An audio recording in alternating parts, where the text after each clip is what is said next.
Olá, maçons, maçons, simpatizantes e todos aqueles que gostam da temática maçonaria. Aqui é Rosaldo Bonedes, editor do site Esquadro e Compasso e desse canal, e hoje eu trouxe como tema um tema bem relevante e bem interessante para nós maçons e não maçons e para todos aqueles que acompanham esse canal, né? Para falar a verdade, até eu desconhecia a origem desse vocábulo e dessa terminologia no vocabulário de uso maçônico. Então, e qual que é esse termo? É a expressão goteira. Mas o que é o goteira? Goteira, geralmente, no vocabulário maçônico, na nossa simbologia, é aquela pessoa que não faz parte da maçonaria e que, de alguma forma ou de outra, ela tenta bisbilhotar uma reunião maçônica, um grupo de maçons, para tentar o que? Extrair segredos, palavras, toques, sinais, e tem até uns mais ousados que tentam até participar de reuniões sem que sejam iniciados como maçons, sem que tenham passado pelo crivo da maçonaria. Então, essas pessoas, nós usamos essa terminologia, goteira, identificamos como goteira. São, na realidade, bisbilhoteiros. Mas, Rosaldo, me diga uma coisa, como surgiu essa expressão? De onde ela é proveniente? Bom, então vamos do início, né? E qual que é o início? Para que nós possamos entender, nós temos que entender a função do irmão cobridor. Quem que é o irmão cobridor? O irmão cobridor é aquela pessoa responsável por resguardar o templo, a loja, justamente desses bisbilhoteiros, desses intrusos ou desses aproveitadores que querem, através dos nossos segredos, através das nossas palavras, toques e sinais, levar vantagem, tirar algum tipo de vantagem em relação à maçonaria e aos maçons que fazem parte daquela loja ou daquele templo. Bom, o irmão cobridor é aquela pessoa responsável pelo quê? Por certificar-se de que todos aqueles que vão participar da reunião ou no conjunto da loja ou nas redondezas da loja, não há nada que coloque a reunião em perigo, nada que possa ter acesso aos nossos segredos, às nossas palavras, toques, sinais, como eu já repeti para vocês. Então, essa pessoa nós chamamos o irmão guarda do templo ou cobridor, que é a pessoa que com uma espada fica do lado interno e franqueia o acesso de quem devidamente se identifica como maçom. Ora, então é ele que vai dizer para o venerável mestre se a pessoa é ou não maçom e se a pessoa tem as características, tem as prerrogativas de participar da reunião ou não. Esse é o irmão cobridor. Bom, mas e como é que ele faz para descobrir se a pessoa é ou não? A hora que chega um irmão de um outro oriente, de uma outra loja, ou mesmo um bisbilhoteiro que tenta se passar por maçom, ele vai fazer um procedimento que a gente chama de telhamento. E o que é o telhamento? É uma série de perguntas e respostas que ele vai fazer para essa pessoa e vai se certificar, tá? Vai se certificar que essa pessoa é ou não maçom. Tá? Então, esse irmão cobridor, ele que depois passa para o venerável mestre e para as autoridades da loja se o templo está ou não coberto, se o templo está seguro para que a reunião possa se transcorrer com segurança, possa ser dado o início da reunião. Porque se houver qualquer coisa, que possa revelar algum segredo, ou que possa deixar o templo a descoberto, ele já de automático irá comunicar para o venerável mestre que aquele templo ainda não está coberto.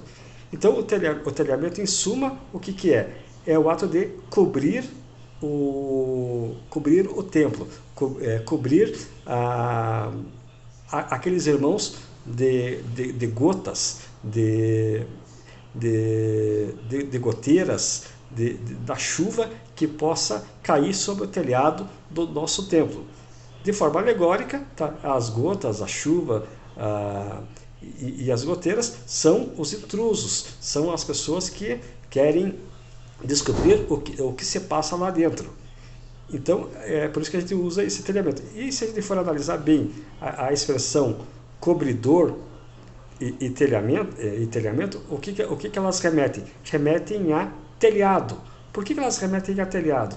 Porque nos países de língua inglesa, na França e na própria Itália, a expressão maçônica para esse irmão é o de telhador, ou do inglês tiler, tá? E que provém do quê? De tile, ou telha em inglês. Então, tiler é o telhador. Então, quando a gente chama... o cobridor nada mais é do que uma variação do termo telhador. Só que para o nosso português aqui do Brasil ou de Portugal. Bom, então, a partir do momento que a gente faz o telhamento, nós estamos protegendo a loja como um todo. Bom, mas...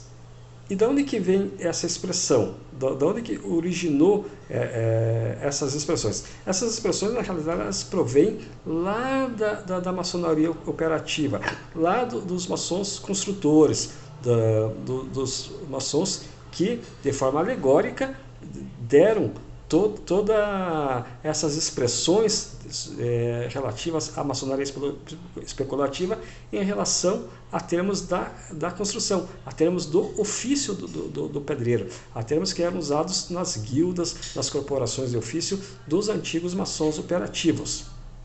Bom, na maçonaria operativa, lá nos primórdios, lá nos tempos remotos, lá nas origens, havia uma subclasse de pedreiros que a gente, de forma bem básica, a gente podia comparar hoje ao servente, ao auxiliar de pedreiro, chamada de Couan. Tá? O que era o Couan? O Couan era na verdade, o faz-tudo, o auxiliar de pedreiro, aquele cara que faz o reboco, que faz o serviço mais pesado, o serviço mais grosseiro de uma construção. Então é uma pessoa que não necessariamente precisa ter um conhecimento avançado das artes construtivas. Para esses, eles denominavam Couan, que é uma expressão que é oriunda do escocês arcaico, que é uma expressão que até não tem tradução para a nossa língua portuguesa, porque é uma expressão que na própria língua inglesa, moderna hoje, já se perdeu. O Couan, tá? O pedreiro comum, o servente, o auxiliar de pedreiro, muitas vezes o que ele fazia? Ele tentava, de forma bisbilhoteira, ou de forma intrusa, tentava aprender, tentava extrair os segredos dos mestres construtores, dos pedreiros iniciados nos segredos da maçonaria operativa. Então, esses Couans, tá, por serem até uma subclasse na época no canteiro de obras, né, eles tentavam descobrir por quê. Porque eles descobrindo, além de eles ganharem menos que os demais, eles passariam a ganhar mais e passariam a poder usar esse conhecimento para si próprio. Então, de tempos em tempos, eram descobertos essas pessoas tentando adentrar ao barracão onde eram dadas as instruções dos maçons operativos, né? E essas pessoas, quando descobertas, recebiam um castigo. E qual que era o castigo? Além de uma boa surra que eles levavam na época, eles também eram colocados o quê? Para ficarem na chuva. Eles ficavam na chuva ou na beira do telhado ou da calha, apanhando chuva, para que ficassem todo molhado e aprendessem aquilo com uma lição. Então todo mundo, ao ver, todos os maçons do canteiro, ao perceber que aquela pessoa estava sentada debaixo do telhado, debaixo da calha, debaixo da beira do telhado, pegando chuva, sabiam que ele tentou bisbilhotar o andamento de uma reunião maçônica operativa da época. Então, esse termo ficou, que deu origem ao tal do goteira, que era o cara que ficava embaixo da goteira, gente. É até cômico a gente pensar, né? Mas é fato, é real e é histórico isso. Bom, esse Cauã, eles, ao tentar se infiltrar, eles tentavam muitas vezes subtrair como uma vantagem para si próprios. É por isso que eu falei no começo do vídeo que o goteira é uma pessoa que tenta se passar ou tenta aprender os segredos para obter vantagens. Talvez hoje nem tanto, né? Hoje as vantagens sejam mais a questão de networking, seja mais em questão de vantagem que a pessoa imagina que vai ter poder, que vai ter riqueza se adentrar na maçonaria. Mas naquela época eram vantagens salariais, vantagens do próprio cargo, que ele dava um upgrade de cargo. Bom, mas além dos Cauãs, tinha também a expressão, tá, que é eavesdroppers. O que é o eavesdroppers? O eavesdroppers na língua inglesa significa bisbilhoteiro, tá? Que era a pessoa que não era um Cauã, mas que de uma forma ou outra queria saber o que acontecia. Aquele curioso, aquela pessoa que de uma certa forma, né, quer saber, porque como eram reuniões à porta fechada, e até hoje, tudo que é feito em segredo, tudo que é feito à porta fechada, todas as reuniões, sempre tem aquela pessoa lá que tenta colocar o ouvido ali próximo da porta para tentar escutar o que está acontecendo naquela reunião, o que está pegando naquela reunião. Então, imagine vocês na empresa lá, a diretoria se reúne, você está lá próximo da sala de reunião, você não vai tentar meio que tentar dar uma escutada para ver o que eles estão discutindo, o que está sendo debatido naquela reunião. Então, essas pessoas também igualmente eram essas pessoas que não tinham nada a ver com o canteiro de obras eram designadas de eavesdroppers, os biblioteiros, tá? E que na língua inglesa, o que significa na língua inglesa? Água que cai, em forma de gotas, beiral. Então ela é na realidade aquela água, o beiral, a calha, a água que cai, o gotejar e até foi através desses eavesdroppers, dessa expressão, que provavelmente se originou o castigo dos Cauãs. Por quê? Porque a pessoa que tinha interesse em saber os segredos de nós maçons ficava lá do lado de fora dos barracões, muitas vezes pegando chuva, né? Ficando como na beira ali do telhado, tá? Tentando extrair algumas informações relevantes ou não, mas que por curiosidade, por bisbilhotice, por fofoca, acabavam chamando a atenção e trazendo essa pessoa para o lado do barracão ou para a entrada do barracão, tentando aprender alguma coisa. Isso era muito comum, principalmente na maçonaria especulativa, na época em que os primórdios da maçonaria especulativa, onde eles se reuniam em tabernas. Tá? Por que nas tabernas? Porque nas tabernas, geralmente, eles se reuniam no fundo das tabernas. Então, a parte da frente ficava para quem ia lá se divertir, para quem ia lá beber cerveja, beber outras uísque, né? E a parte dos fundos ficava reservada aos maçons especulativos. E essa parte do fundo, com o decorrer do tempo, e como eles começaram a perceber que havia muita curiosidade em cima desses maçons, eles colocavam dois irmãos, um do lado de dentro do templo e outro do lado de fora, para proteger justamente o quê? Dos bisbilhoteiros, ou dos eavesdroppers, tá? Que já não, como já não havia mais os Cauãs, né, que eram os auxiliares de pedreiros, então eles colocavam esses dois irmãos para proteger os segredos já da maçonaria espiritual, da maçonaria evolutiva, para que as pessoas que não faziam parte da nossa ordem não ficassem sabendo das palavras, dos toques, dos sinais e do que transcorria ali dentro. Porque muitas das reuniões de maçonarias, em alguns períodos históricos, foram feitas sob o manto do segredo, sob o manto do sigilo. Por quê? Porque haviam assuntos que poderiam acarretar problemas muito grandes para quem era integrante da ordem maçônica. E essa alegoria, como outras inerentes à arte da construção, acabou permanecendo como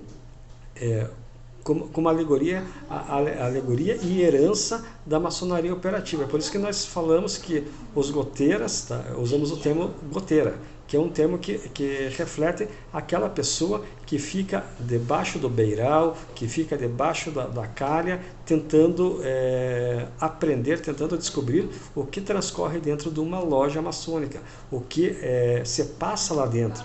Porque é uma curiosidade que muita gente tem. E até hoje há pessoas que tentam se passar, mas acabam sendo descobertas pelo quê?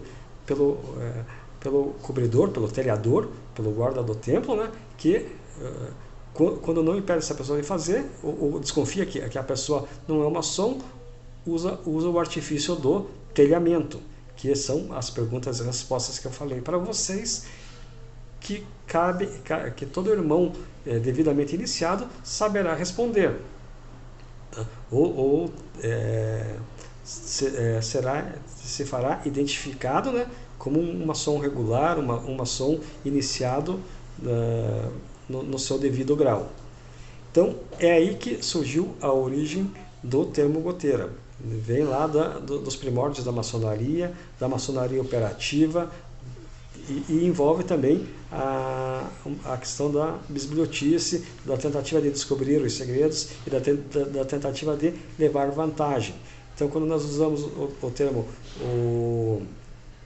quando o irmão cobridor adentra ao templo, ele comunica para o venerável mestre que o templo está coberto. O que é o templo coberto? É o templo que está seguro para que aquela reunião transcorra dentro dos parâmetros, dos segredos e das prerrogativas maçônicas. Ok?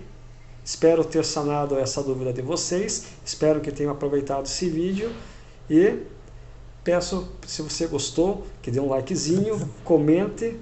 Se você sabe de outra lenda ou de outros fatos históricos que possam enriquecer esse vídeo, nos traga aqui que nós colocaremos, ou até faremos um outro vídeo, para que as pessoas possam engrandecer e enriquecer o seu conhecimento em termos de maçonaria. Um tríplice fraternal abraço, saúde e força união, do irmão Rosaldo Bonet.